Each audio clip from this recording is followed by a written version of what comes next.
హైదరాబాద్లోనే పురాతనమైన ఆంజనేయ స్వామి ఆలయం ఇది. ఇక్కడ ఆంజనేయ స్వామి ధ్యానమూర్తిలో ఉంటాడు. అలాగే 17వ శతాబ్దంలో ఔరంగజేబుని వణికించిన ఆలయం కూడా ఇదే. హలో మామ, welcome back to our channel. తమ్మునే చూసే ఉంటారు. మనం ఇవాళ కర్మంఘాట్ ఎక్స్ప్లోర్ చేసుకొని వద్దాము.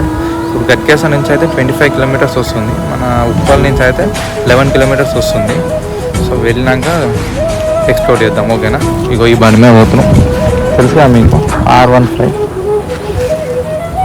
వెళ్దాం, ఓకేనా? రైట్, మనమైతే చేరుకున్నాం. ఇదే పెయిడ్ పార్కింగ్, టెంపుల్కి సంబంధించింది. 2 వీలర్కి వచ్చేసి 5 రూపీస్, 4 వీలర్కి వచ్చేసి 10 రూపీస్. నేను ఇక్కడనే పెట్టాను. ఫస్ట్ టోకెన్ ఇస్తారు, ఆ టోకెన్ పడేయకండి. తర్వాత వెళ్ళేటప్పుడు ఆ టోకెన్ పైసా కట్టాలి. ఇదే లోపలికి వెళ్ళే దారి, లోపలికి వెళ్దాం రండి. ఇప్పుడు మనం కర్మంఘాట్ టెంపుల్ యొక్క స్థల పురాణం గురించి తెలుసుకుందాం. ఈ యొక్క ఆలయాన్ని 1143 సంవత్సరంలో కాకతీయ రాజైన 2వ ప్రతాపరుద్రుడు నిర్మించాడు. అయితే అప్పట్లో ఈ యొక్క రాజు తరచుగా వేటకు వెళుతూ ఉండేవాడు. అయితే ఒక రోజు వేటకు వెళ్ళి ఒక చెట్టు కింద విశ్రాంతి తీసుకున్నాడంట. అయితే అప్పుడు ఎవరో రామ్ రామ్ అని అన్నేలా గొంతు వినిపించిందంట. అయితే సడన్ గా లేచి చూస్తే ఒక దూరంగా ఒక చెట్టు కింద ఎవరో ధ్యానం చేసుకుంటూ కనపడ్డాడంట. అయితే అక్కడికి వెళ్ళి చూడగానే హనుమంతుడు. అయితే ఆ యొక్క రాజు ఆ హనుమంతుడిని చూసి నమస్కరించుకొని ఇంటికి వెళ్ళాడంట. ఇంటికి వెళ్ళి పడుకోగానే కలలో హనుమంతుడు వచ్చి, నేను ఎక్కడైతే నీకు కనిపించానో అక్కడే నాకు గుడి నిర్మించు అని చెప్పగా, అదే సంవత్సరంలో ప్రతాపరుద్రుడు ఒక ఆలయాన్ని నిర్మించాడు. అయితే ఆ ఒక ఆలయాన్ని నిర్మించిన 400 సంవత్సరాల తర్వాత ఔరంగజేబ్ తన సైనికులతో వచ్చి దాడి చేయడానికి ప్రయత్నించాడు. అయితే సడన్ గా క్లైమేట్ మొత్తం చేంజ్ అయ్యి సడన్ గా ఒక వాయిస్ వినిపించింది, మందిర్ తోడ్నా తో పైలే తుమ్ కరో మన్ఘట్ అని. అంటే ఆలయాన్ని ధ్వంసం చెయ్యాలంటే ముందు నీ యొక్క మనసుని గట్టిగా చేసుకో అని అనడంతో ఔరంగజేబ్ వెనక్కి వెళ్ళిపోయాడు. అయితే అప్పటి నుంచి ఈ యొక్క ఆలయాన్ని మన్ఘట్ గా పిలుస్తున్నారు. ఇప్పుడు అలా అలా కర్మంఘట్ గా మారింది. అయితే ఈ యొక్క ఆలయం చాలా శక్తివంతమైన ఆలయం, మరియు ఈ యొక్క ఆలయంలో చాలా ఆలయాలు ఉన్నాయి. మెయిన్ ఎంట్రన్స్ నుంచి కొద్దిగా ముందుకు రాగానే లెఫ్ట్ సైడ్లో మీకు ధర్మ దర్శనానికి దారి అని ఉంటుంది. ఈ ద్వారా మీరు లోపలికి వెళ్ళండి. లోపలికి వెళ్ళగానే మీకు ఫస్ట్ జగన్నాథ స్వామి అందరం కనబడుతుంది. ఇక్కడ మీరు జగన్నాథుని దర్శనం చేసుకొని కొద్దిగా ముందరికి వెళ్తే మీకు కర్మంఘాట్ మెయిన్ టెంపుల్ యొక్క దారి కనపడుతుంది. ఇక్కడ నుంచి లోపల స్వామివారి మూర్తి ఇలా ఉంటుంది. సగం భూమి లోపల, సగం బయటికి ఉంటుంది. ధ్యానమూర్తిలో ఉంటాడు. దర్శనం చేసుకోండి. దర్శనం చేసుకొని బయటికి రాగానే ఈ ద్వారా బయటికి వెళ్తారు. మీరు బయటికి వెళ్ళగానే మీకు రైట్ సైడ్ నుంచి చాలా టెంపుల్స్ ఉంటాయి. ఒక్కొక్కటిగా చూపిస్తాను, చూడండి.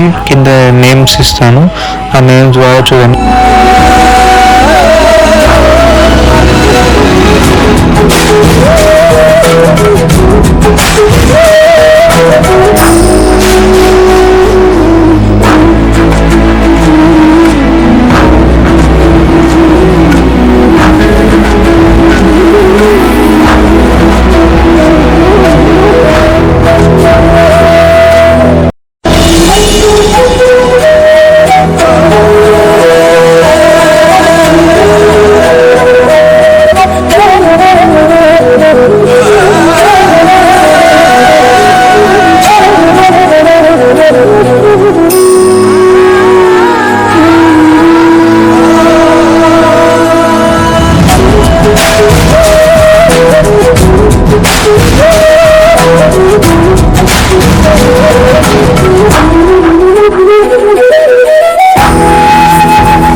కౌంటర్. ఇక్కడనే మనం లడ్డు తీసుకోవాలి, కానీ కొంచెం చేంజ్ డిజిటల్గా తీసుకోవాలి. చూపిస్తా చూడండి, ఓకేనా.